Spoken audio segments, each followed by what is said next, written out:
Hello everybody, welcome to Independent Television's face-to-face program.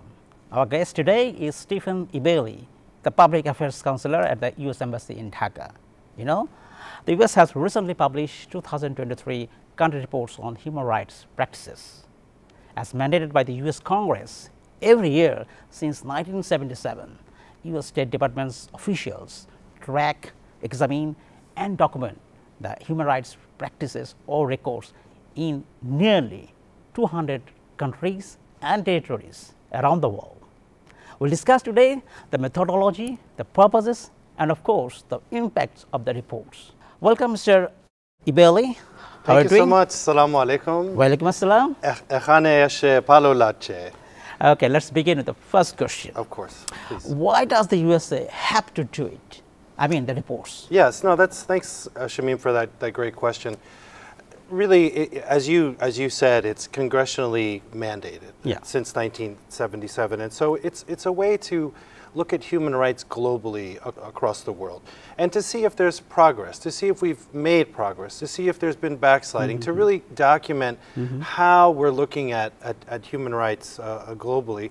And by highlighting these reports, we also help to educate stakeholders. So journalists use these reports, reporters, media professionals, academics, researchers use these reports for research and for documenting. I think it's also very, very important to know that, you look at these reports, they're very transparent, they're very open, but at the end of the day, they're about people. They're about victims. They're about people that are missing their loved ones, who have had loved ones murdered or disappeared or arrested. And who speaks for those people? Sure. And so we hope that the Human Rights Report also speaks for those and gives voice to the voiceless. That's great. Could you walk us through the methodology of the reports in compiling the issues around the world? Sometimes many people say that these are not accurate, not reliable. So how to defend? Yeah, no, thank you, Shamim.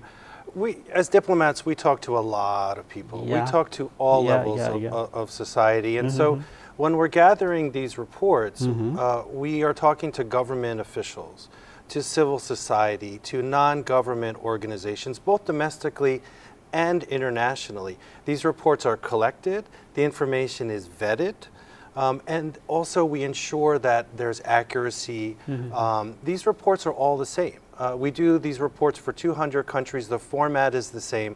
And we do these reports for developing countries, developed countries, for our allies, for our partners. And so it really is a holistic look at it, and we're very, very meticulous about it. If there's information there that we cannot verify, that we cannot corroborate, then we don't put it in the report. And so it really reflects this. And also, before we send out the reports, very senior officials are looking at these reports to make sure that they're objective, to make sure that they're fair, and to make sure that we're putting out the best information that we have gathered that's accurate and also credible. Many countries, including Bangladesh, question the accuracy. I said again, accuracy, reliability of the report. So in that cases, how do you address the issues that question your reliability? No, again, we understand that some countries, may be skeptical of these reports. But as I mentioned, we really strive to make sure that the information is accurate and is coming from multiple sources. That's corroborated, that's supported, that's vetted at all levels of the State Department. And so it's very, very senior officials that look at this. I think it's also, important to note that these reports are collated by human rights defenders. These people are heroes. They spend, they spend their lives documenting human rights violations, often at great risk to themselves. And these people are heroes. They don't deserve to be harassed or intimidated or imprisoned. They deserve to be celebrated for, for the courageous heroes that they are, because at the end of the day, they're trying to make the world a better place, a more equitable place, and a safer place. There's another big criticism, right? Many say that, as you were mentioning, that you gather the information from different sources, multiple sources, right? The criticism is that many organizations you collect information from, but these organizations are basically, some organizations are supported by the U.S. government or U.S. entities, something like that. So, how do you address these aspersions regarding the reliability of the report? Well, thanks, Shamim. You know, I think it's unfortunate that we're taking such broad statements to dismiss the report in entirety. It's like America, we're open, we're transparent, and the report is public. Yeah. And so we invite journalists, we invite government officials, we invite all of those stakeholders to take a look at the report.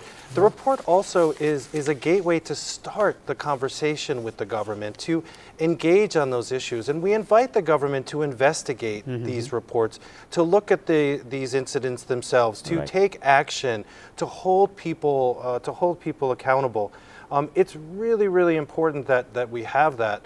And you know, with regard to the question about these entities, sure, some of them are funded by the U.S. government. Of course. But these are independent organizations. Believe me, we cannot tell them what to do. They have their own agendas. They have their own objectivities. They have their own reputations to protect. The funding helps with their administrative costs to be able to do the great jobs that they do. And in addition to that, as I said, we are gathering information from a variety of sources, some that are not funded by the U.S. government, some that are domestic, some that are international. So it is a wide variety of sources, and certainly, you know, some of these organizations even criticize us too.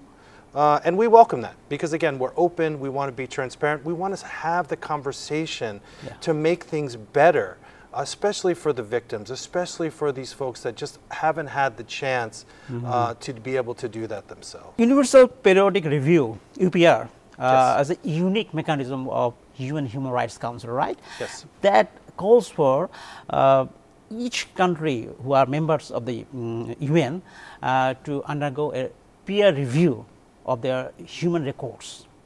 Do you find this mechanism, and this mechanism I would call basic neutral, kind of neutral mechanism, do you find this helpful? Yeah, the United States strongly supports the UPR process. We actually have a review just like every other country.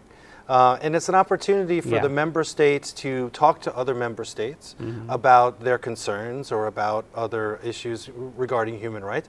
It's also an opportunity for the countries themselves to talk about the progress they've made, the issues they face, the assistance you know, that they may need.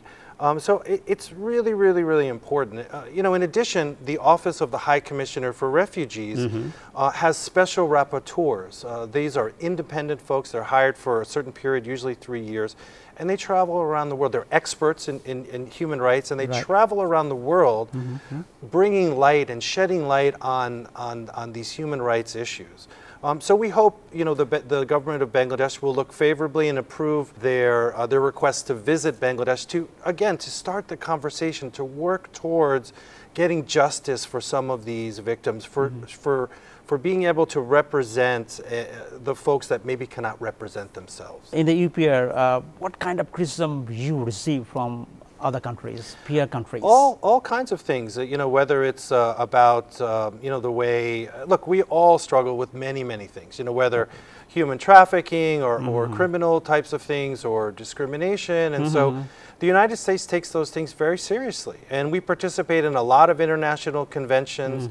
We report regularly on our progress on human rights because we're open and we're not going to ask things of other countries that we do not ask of ourselves.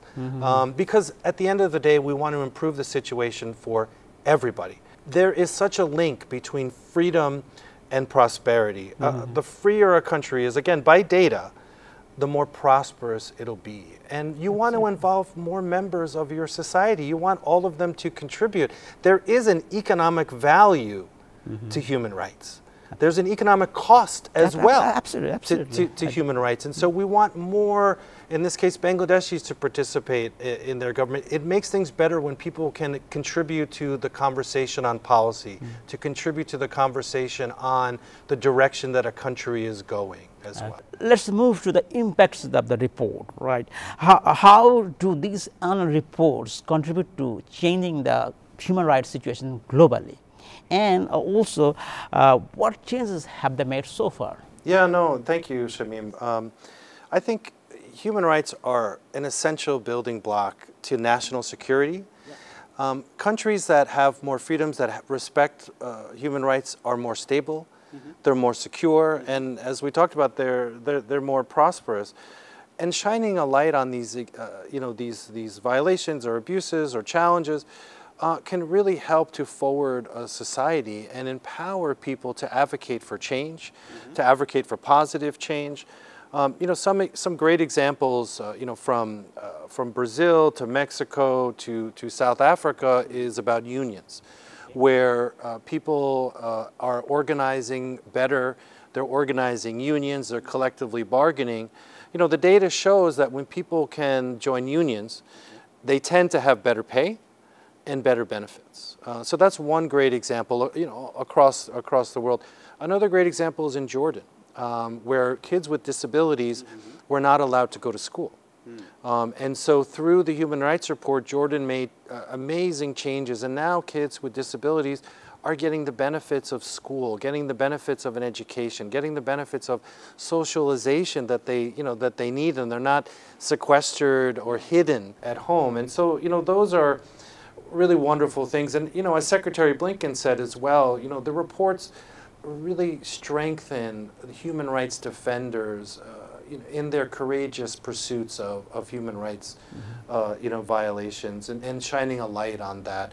It also can affect government policies as well when governments are aware of what's going on. Sometimes maybe they're not aware of something that's going on. So it really helps build a better, more equitable society. So does the State Department appreciate criticism, feedback? And if so, how do you accommodate or incorporate the suggestions to improve the future reports? No, absolutely. As we talked about with UPR and other mechanisms and treaties, the United States is always willing to receive criticism, and the Human Rights Report is the start of a conversation. Yeah. And so we look forward to talking with the government of Bangladesh. We encourage the government of Bangladesh to read the report, to investigate, rather than, having these broad statements about that it's not accurate, but look at the individual entries, investigate it, report on it, engage us in dialogue. Let's engage civil society. The United States always engages, civil society, who sometimes are the real centurions of a democracy. They are our better selves, sometimes. And so even though the content of the Human Rights Report has evolved over the years, in 2022 and again in 2023, it's really focused on how governments are protecting human rights, how they're treating their citizens. So the report is really focused on that, kind of a objective. And so we're really, proud of it. And again, we are very willing to discuss, very willing to engage publicly and engage privately on all of these issues. So beyond this publication of reports, what kind of diplomatic efforts does the U.S. make to improve the situation? Or is there any examples of successful engagement beside the publication of the report? No, absolutely. And I think, I think it's important also to underscore that we are talking to the government all the time, at all different levels, from the working level all the way to the senior level, and engaging the government on many issues. Of which one is human rights. And really, you saw last week, the United States Trade Representative present an 11-point labor plan, for example, which we're discussing, with government. So, more broadly, I think we engage the local stakeholders. We engage all kinds of folks on this.